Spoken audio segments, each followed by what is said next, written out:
माला जी रसोई घर में अपने पति सौरभ के लिए चाय बनाने जा रही थी। तभी डोर बेल बजी और वो दरवाजा खोलने चली गई। दरवाजा खोला तो सामने बेटे और बहू खड़े थे। माला जी उनको देख थोड़ा आश्चर्यचकित हुई। वो पति के कमरे में गई। अनुराग और निया आए हैं।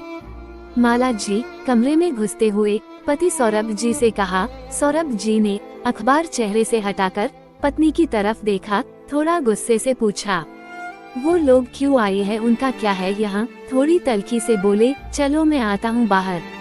क्यों गुस्सा हो रहे हैं आप, जाने दीजिए। आपके बेटा, बहू और अभी आगे पति से कुछ कहती कि सौरभ जी ने ठुकरा दिया। बस करो माला, कितना सब्र करोगी, कभी तो जुबान से कुछ कह दिया करो। किस मिट्टी की बनी हो तुम? सौरभ जी बोला।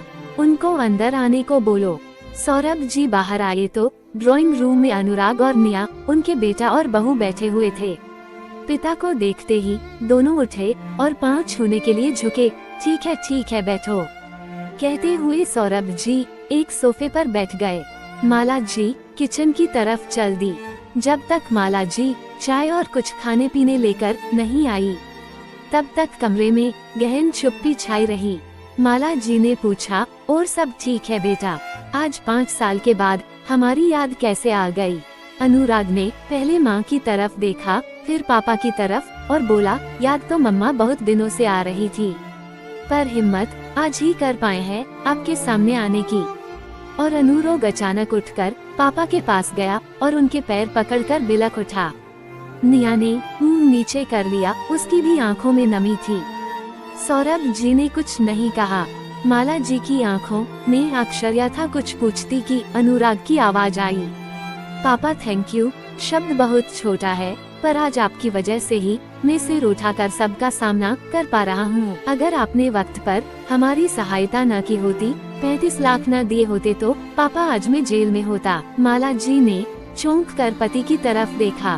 35 लाख कब दिए, क्यों दिए ये मुझे नहीं पता और आपने मुझे बताया भी नहीं।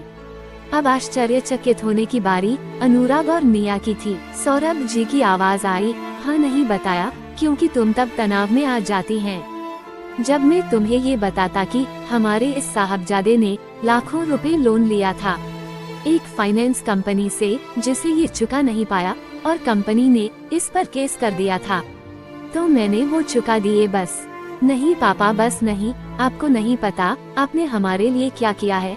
जब सब ने हमारी सहायता करने से मना कर दिया, तब आपने ही बिना कुछ जताए हमें इस मुसीबत से निकाला। मैं और निया आज उसी के लिए आपके पास आए हैं। हम दोनों ने आपके साथ जो किया, उसके बाद भी आपने हमारी सहायता की, वो हमारा सर झुकाने के लिए काफी है। हम माफी मांगने आए हैं। आप दोनों प्लीज हमें माफ कर दें। जो हुआ उसे भूल जाएं, आगे से ऐसी गलती फिर नहीं होगी। मैं आपसे वादा करती हूँ, हम फिर इकट्ठे रहेंगे, आपको शिकायत का कोई मौका नहीं मिलेगा। सौरभ जी ने हाथ उठाकर अनुराग को इशारा किया, नहीं, माफ तो मैं तुम्हें मरते दम तक नहीं करूँगा। तुमने मुझे कुछ कहा होता तो शायद मैं सह भी लेता, पर तुमने और तुम्हारी बीवी ने अपनी इस माँ पर सोने के कंगन की चोरी का इल्जाम ही लगा दिया। तुम भूल गए थे, तुम्हारी इसी माँ ने तुम्हारी बुआ के लिए अपना सारा सोना तुम्हारे दादा दादी के हाथ में रख दिया था कि घर की इज्जत का सवाल है, सोना तो जिंदगी में कभी भी बन जाएगा, पर आपकी पगड़ी में उछलने नहीं दूंगी। खुद नौकरी करते हुए भी कभी पैसों का मोह नहीं किया।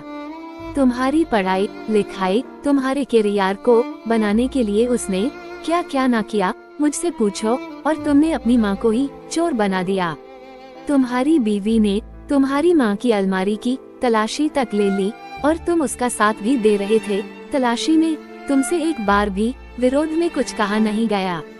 इसका अर्थ तो ये था ना कि तुम्हें भी लगता था कि तुम्हारी माँ ऐसा कर सकती है। और बाद में वो कंगन इसी निया की अलमारी के नीचे से मिला तो बड़े आराम से कह दिया, सॉरी, कभी कभी ऐसा हो जाता है। तो बरखुरदार वो माँ थी तुम्हारी, तुमने ऐसा सोचा भी कैसे? तुमने तो वही किया जो तुम्हारी पत्नी ने करवाया। तुम्हारी पत्नी तो किसी और के पेट की थी, लेकिन तुम तो हमारे अपने थे ना। माँ को रुस्वा करने में तुमने कोई कसर नहीं छोड़ी। ये बात तो मैं ऊपर जाने पर भी नहीं भूलूंगा, और माफी तो बहुत दूर की बात है। मैं तो तुम दोनों की शक्ल भी नहीं देखना चाहता, साथ रहना तो भूल ही जाओ। आज मुझे मेरा ईश्वर भी आकर कहेगा ना कि इन्हें माफ कर दो, तो मैं उसे भी मना कर दूंगा। इस देवी का अपमान मेरे स्वाभिमान पर एक चोट है। तो सहायता भी इसीलिए की थी कि अगर तुम्हारे जेल जाने की खबर इसे मिलती तो ये उसी दिन ऊपर चली जाती, और मैं इसे खोना नहीं चाहता। वो सब मैंने तुम्हारे लिए नहीं, अपने लिए किया है।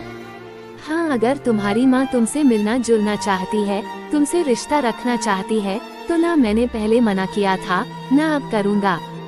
फैसला उसका है, कोई दबाव नहीं है, पर मुझसे तो तुम दोबारा जुड़ने की उम्मीद भी मत रखना। कहते हुए सौरभ जी उठकर घर से बाहर ही निकल गए। अनुराग ने माँ की तरफ देखा तो माला जी बोल उठी, बेटा शायद तुम्हें ये बात अभी नहीं समझ आएगी, पर जब तुम खुद बाप बनोगे तब समझोगे कि औलाद का एक गलत कदम ही माँ बाप को तोड़ने के लिए काफी होता है। माँ बाप तो अपने ही होते हैं, बस औलाद ही बदल जाती है। कमरे में चुप्पी का ये आलम था कि सुई भी गिरती तो आवाज हो जाती। माला जी भी कमरे से निकलकर अपने कमरे में आई, क्योंकि बेटा और बेटे की मोहब्बत अपनी जगह, लेकिन उनकी भी कोई इज्जत थी। अपनी नजर में अगर आज वो बेटे को माफ कर देती तो खुद की नजर में कभी उठ नहीं पाती। निया और अनुराग भी उठकर अपने घर चले गए। अब उनकी यही सजा थी, माँ बाप की माफी के बिना जिंदगी गुजारनी है। बच्चों को अपने माँ बाप को कुछ कहते हुए सोचना चाहिए। जो माँ हमें हर दुख छाव से बचाती है, हमें उसको चोर कैसे बना सकते हैं। हमें खुद से शर्म आनी चाहिए, कैसे हम अपने माँ को ऐसा बोल सकते हैं। हम बच्चों को थोड़ा सोचना समझना चाहिए कुछ कहते हुए। माँ बाप वो हस्ती है जो कभी अपने बच्चों का बुरा नहीं चाहते हैं, तो हम बच्चे कैसे माँ बाप के अपशब्द इस्तेमाल कर लेते हैं। दोस्तों, आप सभी को मेरी कहानी कैसी लगी कमेंट करके बताना। कहानी पसंद आई है तो प्लीज चैनल को सब्सक्राइब करना, मेरी वीडियोस को लाइक करना और ज्यादा से ज्यादा दोस्तों के साथ शेयर कर देना। चैनल में नई हो तो चैनल को सब्सक्राइब करके बेल आइकॉन को जरूर दबा देना। मिलते हैं एक धमाकेदार कहानी के साथ, तब तक के लिए धन्यवाद।